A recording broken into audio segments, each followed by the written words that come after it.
This is a short video showing you how to use the Autocluster feature in Spatial Excel where you have a category column. This feature has been in Spatial Excel for quite a while, but maybe it hasn't been so well explained. So I'm doing a video here to show you exactly how it works. The situation you run into is you want to auto-cluster with a volume limit or a count limit, but you don't want your clusters to go across maybe highways or to go across areas.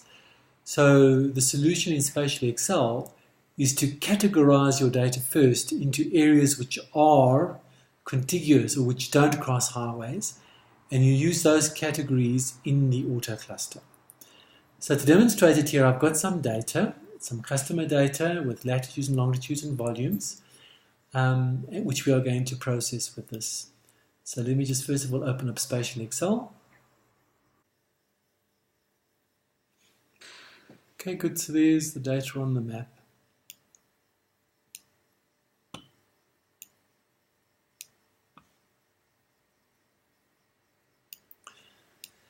Good, so here's the data we want to cluster. Now, in our example, we're going to cluster it with no more than 25 points per cluster.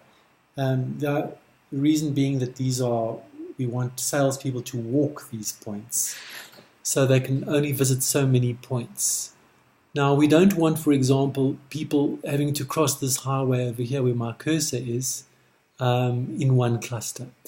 So one way we can do that, we can categorize our data, and a simple way is we can categorize it maybe by subplace. Subplace seems to be like a good categorization because subplaces often won't cross these boundaries.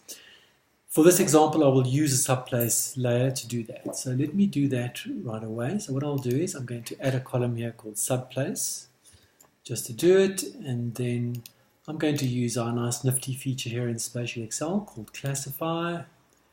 And already I've loaded my shapefile here with the subplaces in, and I'm going to categorize here on subplace code. That should be a good thing to categorize on. I choose classify.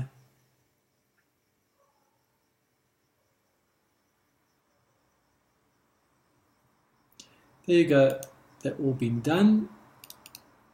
So there we go. So let's just look and see what our classification looks like.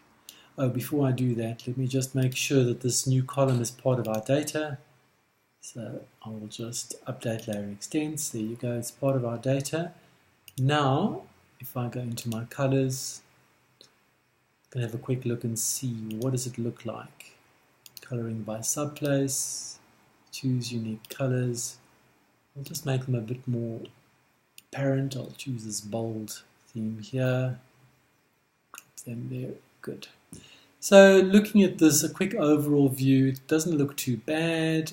These things are in categories that are separate. They don't cross the highway here. They don't cross that main road there, and so on. So it looks like quite a good breakdown. Good.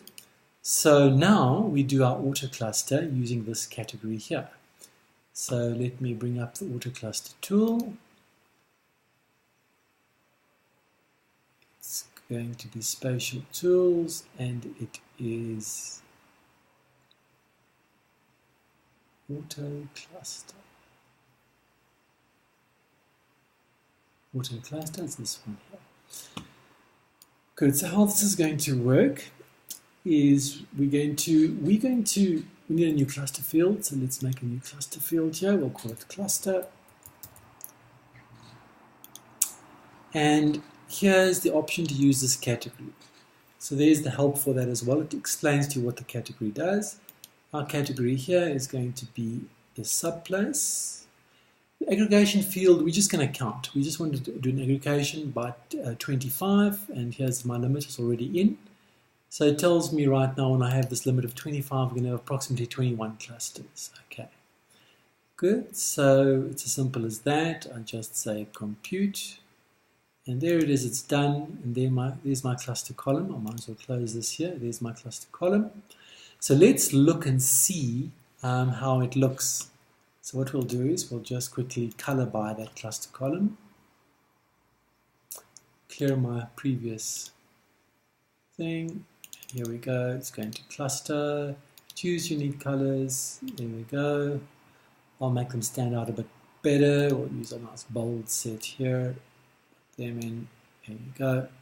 So there we go. And on the right, I was clever enough to put in the total in the layer control here.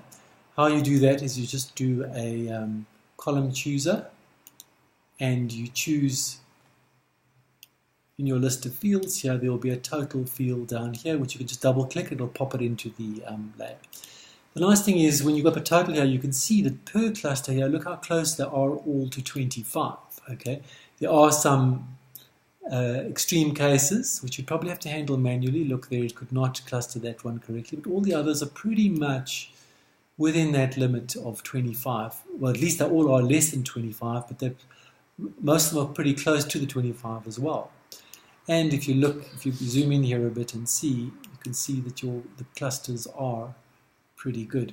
What we can do to make it stand out a bit more is, let me go straight here into our basic styling, and we'll just make the points just a little bit big so they stick out a bit more, just to give us an idea of the areas. So there we go. So you can see here there's a nice little cluster, there's a cluster, there's a cluster. So it kind of is following our pattern quite well.